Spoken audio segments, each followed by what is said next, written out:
Hello dear friends and subscribers, welcome back to Cricket Happenings.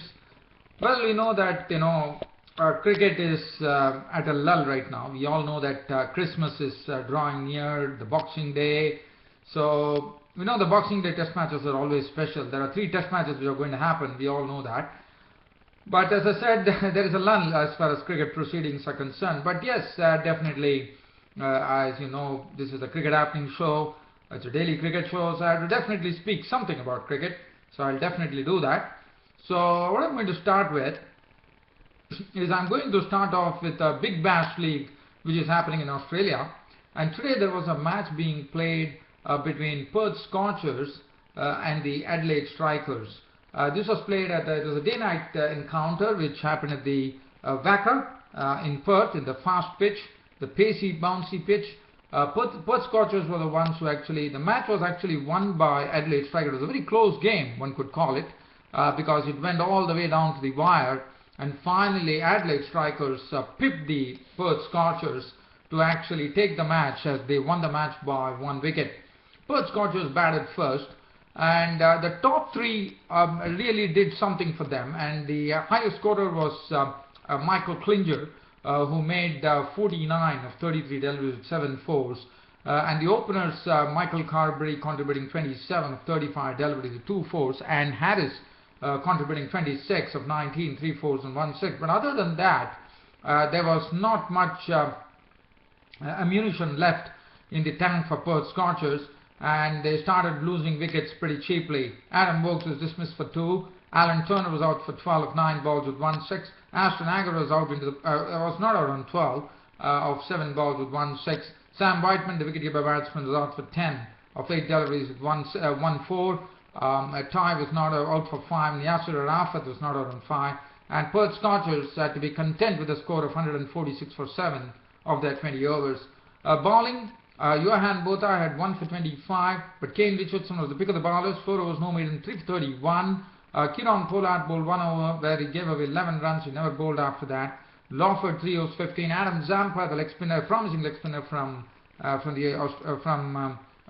playing for Adelaide Strikers. 4 overs, 1 for 30 frame, and 4 overs, no maiden, 1 for 32 for Ben Lawlin. Now Adelaide Strikers in the pursuit of a total which really didn't look very challenging, but considering the pacey and the bouncy Wacker pitch, you never knew what happened, and that was precisely the case, as the Adelaide Strikers had to really struggle to get to the total of 146, thanks to Behendorf, who went on to pick up wickets. In fact, he picked up 2 wickets on the top and then came into the middle order and picked up 2 important wickets of Kieron Pollard and Botha. First he dismissed Tim Ludeman the other day, who scored pretty heavily. As you know, he registered the fastest 50 in Big Bash League cricket, Tim Ludeman, the wicketkeeper batsman. And also Craig Simmons, as you know, he can also be a very dangerous. Last time, one would remember the Big Bash League, he set a record for the fastest century in the Big Bash League competition.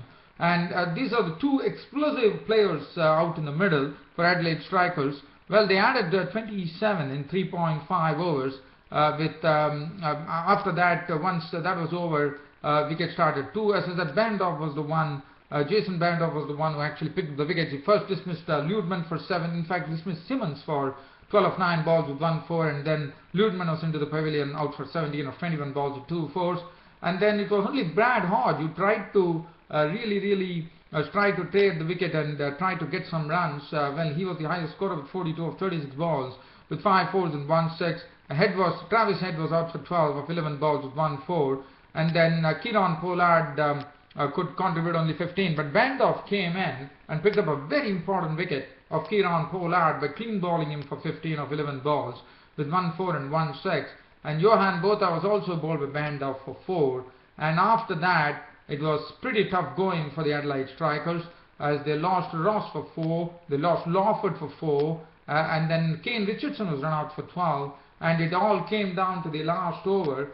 And in the last over for the Adelaide Strikers, luckily Adam Zampa was not out on 10 with 1 4 and 1 6, who took them to victory, and Ben Lawlin was not out on 1, and finally the Adelaide Strikers going over the line with lots of relief as they won the match by just 1 wicket, as the match went all the way down to the wire.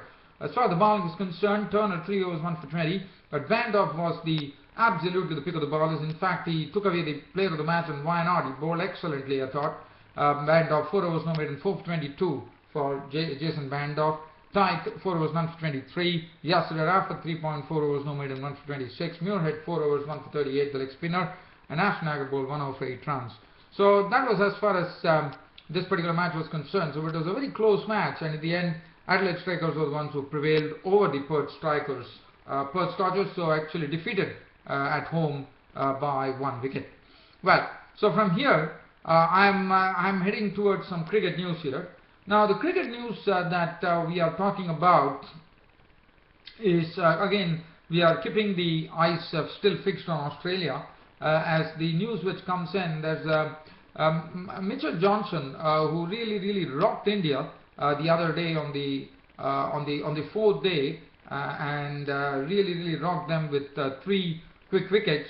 Has said that, as you know, there were a lot of sledging going on, in the sense Mitchell Johnson was always constantly talking to the Indian batsmen, giving them a good stare. I mean, likewise, we know that there were a lot of things happening when Mitchell Johnson was batting. It was some of the Indian players who actually riled him, and he really came out all guns blazing. And well, he did that to a nicety, no doubt about it. And well, Johnson has made a statement saying that these are known as mind games that you play with the batsman. He says this was largely instrumental. These mind games that Johnson played with England players in the Ashes series were pretty instrumental, because that was the one which really motivated Johnson, and Johnson could pick up a lot of wickets. And he thought that even Jonathan Trott was struggling. They really saw to it that he never recovered from that struggle, as it was Johnson constantly talking to the batsmen and really getting them riled up, and then finally the wickets used to fall. So that was something which was happening on a very regular basis. Now Johnson says that these are mind games that it's something that he would love to carry on with the Indian players in the test matches too. Not only against India, against any opposition, he would say. And this is something that he would like to do it on a very constant basis, which he feels that these mind games are very important in cricket, because it really helps the person who's done it to get motivated, and at the same time you demoralize your opponent, and then you go on and back some wickets there. So well, I definitely see some meaning in it, because as far as there is some constructive mind games being played, well, I don't think there is anything wrong. It really only makes the cricket contest more exciting and absorbing, according to me. Now, the other news, just keeping it on Australia, Nathan Lyon, the right arm spinner. As you know, the other day we saw that Shane Watson was bowling in the right areas, and was really troubling the batsman, and that enabled the other bowlers to actually be amongst the wickets, like Josh Hazlewood, or you call Nathan Lyon the right arm spinner. But Nathan Lyon feels that Watson's bowling at the Gabba was something that is something that he really loved, because he thought that he really started mounting the pressure on the Indians, and that's what enabled the other bowlers to get wickets. And he himself has said that he would really love to bowl in tandem with Shane Watson, probably in the remaining test matches. So that's something that I wanted to share. And then we are going to India now. And the news is that, as you know, there are grade A, as you know, now the Board of Control for Cricket in India have nowadays actually graded them. The payment is made according to the grades that the players have. So we have division, we have A, B, grade A, grade B and C.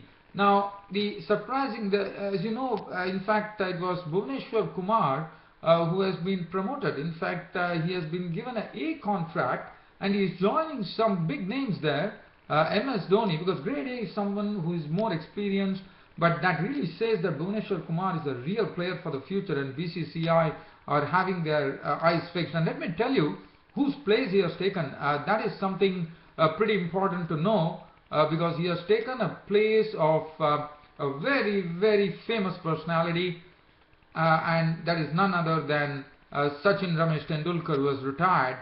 So the grade A for as far as India is concerned consists of Mahendra Singh Dhoni, Virat Kohli, Suresh Raina and Bhuvaneshwar Kumar. So Bhuvaneshwar Kumar should really get his head high here, because he has done something which is absolutely great according to me.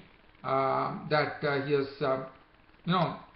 he has done a wonderful job according to me in getting to the grade A, and as I said, the BCCI has lots of hope, and I think he would be someone to watch in the 2015 World Cup, because he's a very economical bowler in one days. One has seen that, and he also, the good thing about Bhuvaneshwar Kumar is he swings the ball both ways, so it will be interesting to see. Doesn't possess a lot of pace, in the sense it is not express pace bowling, but he normally relies on line and length, and in one days you require line and length, and especially when you're swinging the ball both ways with a good line and length, let me tell you, it can make life very difficult for the opposition batsman.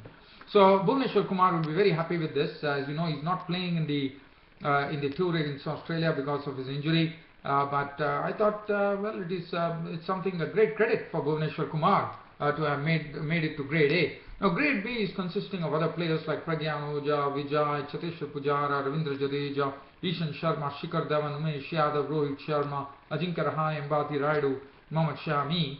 And another thing that I would like to say here is that Gautam Gambhir and Yuvraj Singh, who were actually in grade B, have been removed from grade B. So they are no longer a part of the BCCI contract.